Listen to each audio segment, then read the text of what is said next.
Hi, I'm Jonathan from Turner Wall Architects, and I'd like to take you through my design process for working with historic buildings. Specifically, in this case, we turned a neglected farmhouse and stables in rural Leicestershire into a characterful family home. I was first introduced to the project by the clients Matt and Carolyn. They bought this farmhouse in a small village in Leicestershire in the UK. The oldest parts of the house dated from the mid-1800s, and it's a blend of late Georgian and Victorian styles with proportions and details that are typical of that period. It used to be a working farm that was a major part of the local economy all the way up until the 1960s. But since then, the bulk of the farmland had been sold off, and most recently the house was a student rented property. So you can see from the photos that it was showing signs of its age and had been neglected for a number of years and hadn't been properly cared for. When a project like this has many facets to the design, I like to distill down the beginnings of the process into three main elements, that being space, light and landscape. Space is dictated by the existing context and centered very much on the client's needs.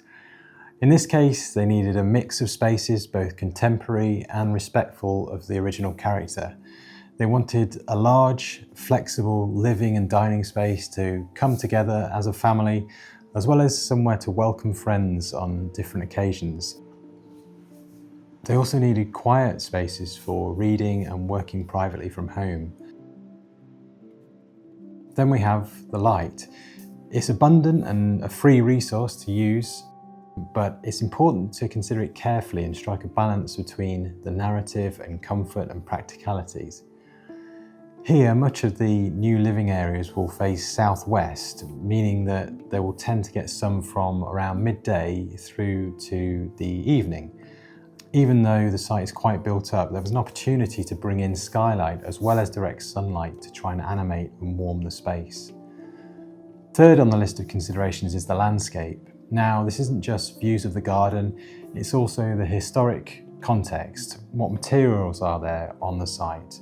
Are there any particular materials that feel right for that particular place?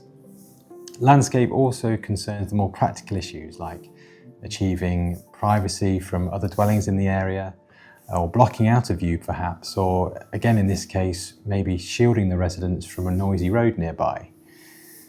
With this list of requirements and constraints, I was able to then start to put some ideas down on paper.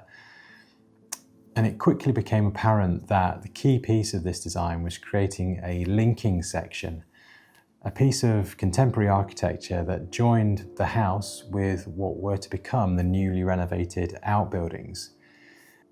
The challenge was that this area of the site was particularly shady for quite a lot of the day because it was flanked by two existing gable roof stable structures. So I looked at ways of capturing the light throughout the year through the roof design that reaches up and just peaks over the gable structures to the west. I wanted to make sure that even in the winter months, the sun could get through and gently warm and animate the space. In the summer, the light and heat could then be regulated by the exposed thermal mass in the brick walls and the concrete floor. The resulting design has a more acute angled roof compared to the neighbouring structures, but it's also familiar and sensitive to the rhythm of the rear elevation.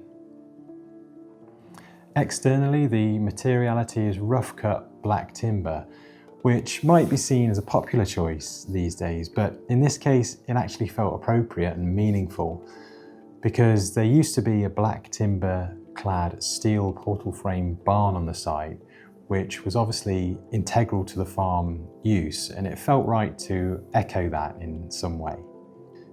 Carrying this narrative through to the inside, the new finishes are raw and exposed to show the historic lines of the development. The structure itself floats on a series of cylindrical steel columns that just nudge up against the old house. I did that to limit how much we disturb the fabric of the existing building and to reference that old portal frame steel barn in a subtle way. So there's a dialogue going on here between the history of the farming use and the new residents.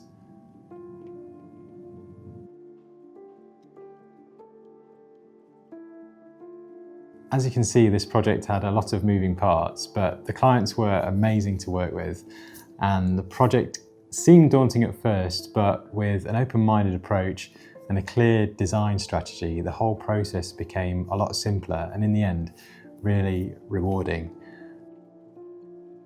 If you'd like to know more about this project or have something of your own that you'd like to discuss, then please feel free to get in touch via the links in the description or leave me a comment below.